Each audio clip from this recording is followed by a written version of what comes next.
Well, Barak, I appreciate very much those thoughtful comments.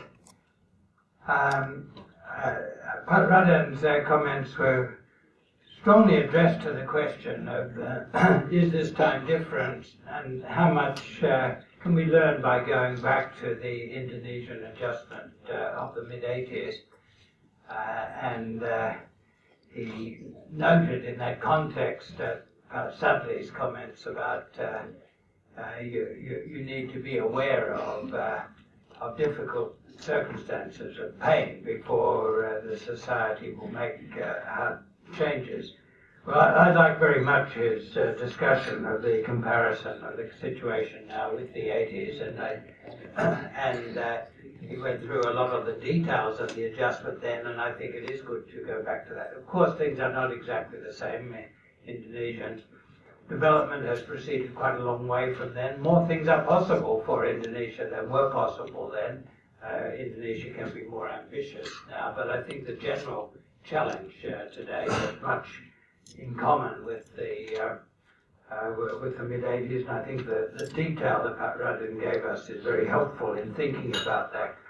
And I also appreciate very much Mubarak's comments, and I think his comments about what I didn't say are very fair. My paper is already too long. The editor of the Bulletin of Indonesian Economic Studies says I've got to cut out a few thousand words, and I've already cut out a few thousand words, and I think Mubarak would have liked the few thousand words I cut out. So maybe I'll have to do this paper in two stages and address some of the wider questions separately. But I'm very glad that he has reminded us of the dilemmas of resources development.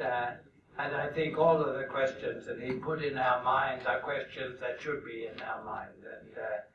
And I'm glad now I've got this chance so that I can assure Emil that I do not think that the things I did not say in my paper are unimportant. I think the dilemma of the local choices about resource use is a critical one and must be handled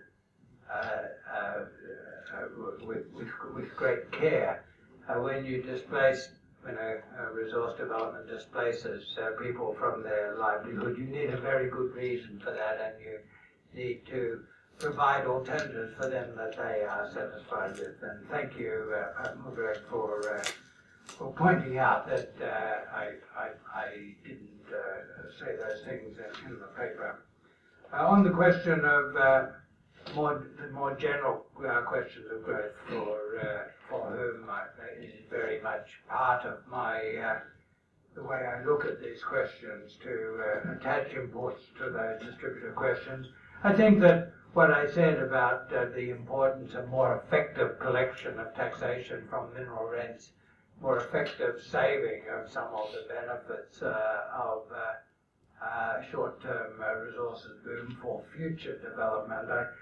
Though I only talk briefly about those things, I think they are there, but you're quite right to say that my brief treatment of them can be construed as undervaluation of them. I'd like to say to everyone now, I don't undervalue those questions, and I think the example that he gave about East Kalimantan is a good practical example to apply to these things. Of course, it is always open to a national government that is promoting resource-based development to collect more revenue from that and to use that revenue for broad-based development, but you can only justify large-scale resources development if you actually do have effective mechanisms in place to collect the rents and to use that for development purposes. And Indonesia does not have a bad record on these things. It could be better, but what Indonesia has already done shows that that is possible. A very interesting endorsement of the BPS's commitment to producing environmental accounts that take into account depletion of resource value. So I think we would all be better off if our national accounts could take that into account. Quite complicated, but important that we do so. So let me conclude with the general remark that I think the questions of distribution of sustainability are of crucial importance. Pablo mentioned that there's only one sustainability question that I talked about, and that was carbon dioxide and by implication climate. I talked about that because it is so fundamental to sustainability. If we destabilize the climate, then it won't matter what else we do about anything, because economic development, as we know it, will come to an end. So that's why I mentioned that one, and I accept that complete discussion of this process would look more generally at conflicts between resource development and environmental sustainability. Thank you.